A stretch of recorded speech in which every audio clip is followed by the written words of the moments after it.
नमस्कार दोस्तों, आप देख रहे हैं आर न्यूज इंडिया। आज के इस वीडियो में हम बात करने वाले हैं तमाम बड़ी खबरों के बारे में, जहां प्रधानमंत्री आवास योजना पर आई बड़ी अपडेट। अब फिर से नए आवेदन शुरू होने जा रहे हैं। सरकार चाहती है कि हर जरूरतमंद को 2025 तक अपना पक्का घर मिले और वहीं सीनियर सिटीजन को मिली बड़ी राहत। सरकार ने 1 नवंबर से 8 नई सुविधाएं शुरू करने का ऐलान किया है और दूसरी ओर देश के 18 राज्यों में भारी बारिश का अलर्ट। और वहीं दिल्ली एयरपोर्ट पर अब तक की सबसे बड़ी विस्तार योजना शुरू हो गई है। सरकार का लक्ष्य है कि आने वाले वर्ष में ये एयरपोर्ट दुनिया के टॉप 3 एयरपोर्ट में शामिल हो, और जहां एक तरफ भारत और चीन सीमा पर जारी बातचीत, दोनों देश के बीच तनाव कम करने की कोशिश, सेना और विदेश मंत्रालय लगातार संघर्ष कर रहे हैं। और आखिर में आज का मौसम और प्रदूषण अलर्ट के बारे में। तो दोस्तों, अब जानेंगे हर खबर को पूरी डिटेल से। और शुरू करने से पहले हमारे चैनल को सब्सक्राइब कीजिए, बेल आइकन को भी प्रेस जरूर कर लीजिए, जिससे आपको हमारे चैनल के अपडेट सबसे पहले मिलेंगे।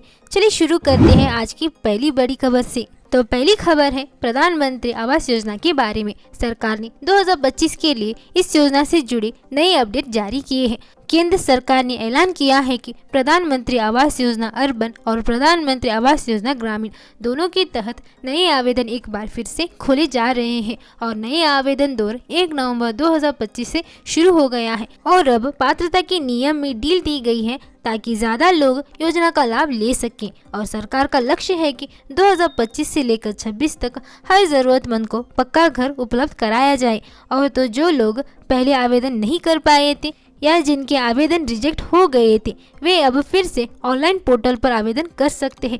सरकार ने बताया है कि इस बार पात्रता जांच और लाभार्थी चयन पूरी तरह डिजिटल तरीके से होगा। और तो लाभार्थियों का चयन लॉटरी सिस्टम के जरिए किया जाएगा ताकि किसी भी तरह की गड़बड़ी या पक्षपात ना हो। साथ ही राज्य सरकार को निर्देश दिया गया है कि सभी आवेदनों की जांच 60 दिन के भीतर पूरा करे। और 2025 से लेकर 26 तक सरकार का उद्देश्य है कि देश में कुल 3 करोड़ से अधिक परिवारों को पक्का घर उपलब्ध कराया जाए। और अब तक शहरी क्षेत्रों में 1 करोड़ 25 लाख से ज्यादा मकान स्वीकृत किया जा चुका है, जिनमें से लगभग 1 करोड़ बनकर तैयार हो चुके हैं। और ग्रामीण इलाकों में भी 2 करोड़ से ज्यादा घरों का निर्माण चल रहा है।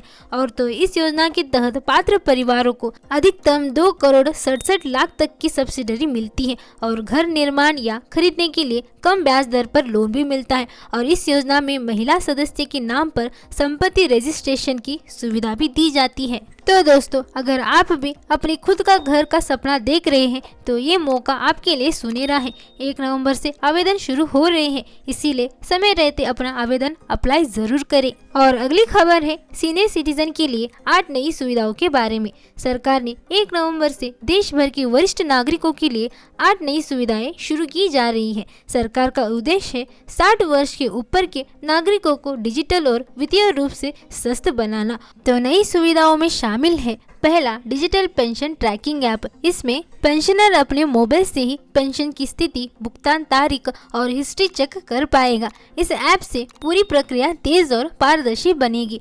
और दूसरा है वरिष्ठ नागरिक हेल्पलाइन नंबर। बुजुर्ग की मदद के लिए सरकार ने 24x7 हेल्पलाइन शुरू किया है ताकि किसी भी आपदा स्थिति या समस्या में तुरंत सहायता मिल सके। तीसरा है मेडिकल टेली कंसल्टेशन सुविधा। अब सीनियर सिटीजन घर बैठे डॉक्टर से ऑनलाइन सलाह ले सकते हैं। इससे उन्हें अस्पताल जाने की जरूरत नहीं पड़ेगी और समय की बचत भी होगी। चौथा, QR कोड आधारित पेंशन कार्ड। तो अब हर पेंशनरों को एक नया सिस्टम कार्ड मिलेगा जिसमें QR कोड होगा। इससे उनकी पहचान और सरकारी लाभ प्राप्त करने में और भी आसानी होगी। और पांचवा है बैंकिंग डोर सिस्टम सुविधा। अब बैंक खुद घर तक सेवा पहुंचाएगा। बैंक कर्मचारी पेंशन अपडेट, जीवन प्रमाण पत्र जैसी सुविधा घर पर ही देगा। छठा है ऑनलाइन शिकायत निवारण पोर्टल। अगर किसी बुजुर्ग को किसी सुविधा से जुड़ी परेशानी होती है तो ऑनलाइन शिकायत दर्ज कर सकता है और उसकी स्थिति भी ट्रैक कर पाएगा। सातवां है वरिष्ठ नागरिक वेलफेयर स्कीम्स वेबसाइट।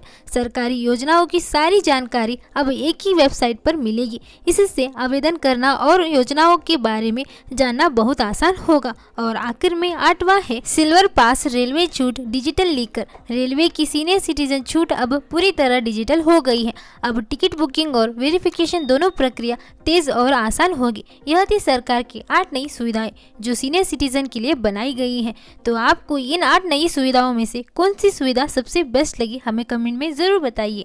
और अब बढ़ते हैं अगली खबर की ओर। भारत मौसम विभाग ने आज बड़ा अलर्ट जारी किया है। देश के 18 राज्यों में भारी से बहुत भारी बारिश की संभावना जताई गई है। मुख्य रूप से महाराष्ट्र, गुजरात, मध्य प्रदेश, छत्तीसगढ़, ओडिशा, पश्चिम बंगाल, बिहार और झारखंड में ऑरेंज अलर्ट जारी किया गया है। वहीं तमिलनाडु, कर्नाटका और केरला जैसे दक्षिण राज्यों में भी अगले 48 घंटे तक भारी बारिश की चेतावनी है। और IMD के मुताबिक बंगाल की खाड़ी और अरब सागर से नमी मिलने का कारण मानसूनी प्रणाली दोबारा सक्रिय हो गई है। कुछ इलाकों में बिजली गिरना और भूस्खलन का भी खतरा बताया गया है और लोगों से अपील की गई है कि अनावश्यक यात्रा से बचें और नदी या तटीय इलाकों में सतर्क रहे।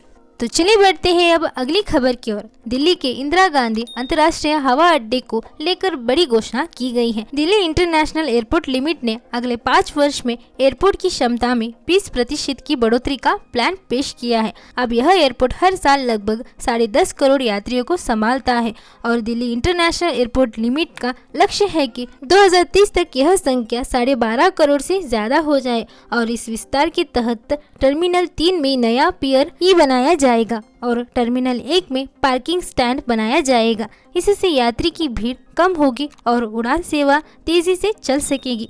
विशेषज्ञों का कहना है कि इस प्रोजेक्ट के पूरे होने के बाद दिल्ली एयरपोर्ट दुनिया के टॉप 10 एयरपोर्ट्स में शामिल हो सकता है। तो इससे भारत में अंतर्राष्ट्रीय और व्यापारी यात्रियों को नया बदलाव मिलेगा। और अब बात करते हैं अगली खबर के बारे में।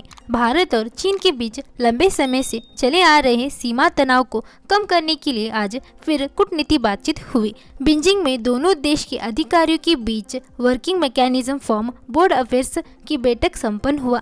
तो इस बैठक में दोनों देश ने माना कि सीमावर्ती इलाकों में अब स्थिति पहले से स्थिर है, लेकिन अभी भी कुछ जगहों पर सैनिकों की पूरी तरह वापसी को लेकर सहमति नहीं बन पाई है। भारत ने इस मीटिंग में साफ कहा है कि सीमा पर शांति और स्थिरता ही दोनों देशों की रिश्तों की असली नींव है, इसीलिए किसी भी तरह की आक्रामक गतिविधि को बर्दाश्त नहीं किया जाएगा। और आपको बता दें 2020 में लगातार घाटी में हुई विवाद के बाद से भारत और चीन के रिश्तों में काफी तनाव बढ़ गया था। हालांकि इस साल कुछ इलाकों में दोनों देशों ने तनाव कम करने की दिशा में कदम बढ़ाया है। तो अब देखना यह होगा कि क्या ये कूटनीति पहले आने वाले समय में विश्व शांति की दिशा में कोई बड़ा कदम साबित होगा या नहीं। उधर दूसरी ओर अमेरिका और पूर्व राष्ट्रपति डोनाल्ड ट्रंप और चीन के राष्ट्रपति शी जिनपिंग के बीच 6 साल बाद आमने सामने मुलाकात हुआ है। यह मुलाकात साउथ कोरिया की राजधानी सियोल में हुआ है, जहां दोनों नेताओं ने व्यापार, रक्षा और इंडो पैसिफिक सुरक्षा पर गहराई से चर्चा किया। ट्रंप ने कहा कि अमेरिका चीन से प्रतिस्पर्धा चाहता है, लेकिन टकराव नहीं। वहीं शी जिनपिंग ने जवाब में कहा कि स्वाद और सहयोगी आगे बढ़ने का सबसे अच्छा रास्ता है। और विशेषज्ञों के अनुसार यह मुलाकात बहुत महत्वपूर्ण मानी जा रही है, क्योंकि इन दो देशों के रिश्तों न सिर्फ दोनों देश पर बल्कि पूरी दुनिया के अर्थव्यवस्था और सुरक्षा पर भी गहरा असर डालता है। और अब आखिरी खबर है मौसम और प्रदूषण के बारे में। दिल्ली NCR में प्रदूषण और स्थिति लगातार खराब होती जा रही है। आज का AQI 310 के पार पहुंच गया है, जो बहुत खराब श्रेणी में आता है। और तो सरकार ने निर्माण गतिविधियों पर रोक लगाने और स्कूल में ऑनलाइन क्लासेस शुरू करने पर विचार करने की बात कही है। और वहीं दक्षिण भारत में बारिश जारी है। बेंगलुरु, चेन्नई, हैदराबाद और कोच्चि में अगले 48 घंटे तक मध्य से भारी बारिश की संभावना है। और हमें कमेंट में जरूर बताइए आप किस राज्य से हैं और आपके राज्य में बारिश हो रही है या नहीं। तो दोस्तों, आज की खबरें आपको कैसी लगी नीचे कमेंट में जरूर बताइए। और हाँ, आप किस राज्य से हैं ये भी कमेंट में बताइए। और वीडियो पसंद आया हो तो लाइक कीजिए, शेयर कीजिए और हमारे चैनल को सब्सक्राइब करना ना भूलें। मिलते हैं अगली वीडियो में नई खबरों के साथ। जय हिंद, जय भारत।